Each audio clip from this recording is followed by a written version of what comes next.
Nataka niambie watu wa Siaya, watu ya Homa Bay, watu wa Migori, watu wa Kisumu. Kuna siasa tumebebeshwa, siasa ya kumbafu, ya ujinga, ya ukiritimba wa hali wa juu.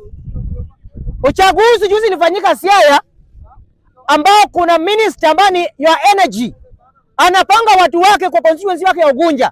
Number 3 ndiye anapewa kwa sababu yeye ndiye anataka pangiwe hapo. Nataka kusema hivi, Mheshimiwa wakili James Bob Agri Orengo sio mtoto kwa siasa wa Kenya. Mheshimiwa wakili gavana wa Siaya sio mtoto kwa siasa ya Kenya.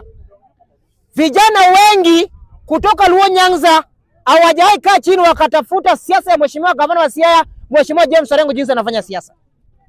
Orengo alishikwa na serikali ya KANU. Orengo akatoroka, akaenda kule Dar es Salaam.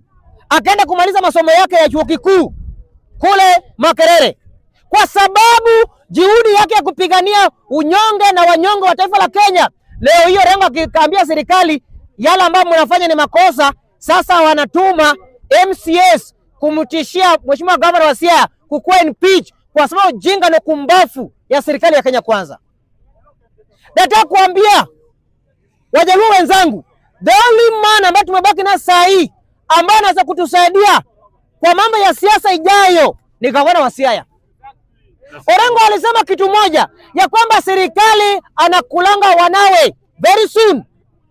People like Samuel Atandi watakulwa. People like John Mbadi watakulwa. People like James Wandai watakulwa. People like Junani Mohamed watakulwa very soon. Ni nani alijua Gachagua anaweza ondolewa? Hata Kimani Chungwa. Nani alijua? Who knows? Nani alijua Gachagua anaweza kuwa ni pitch? Nani alijua?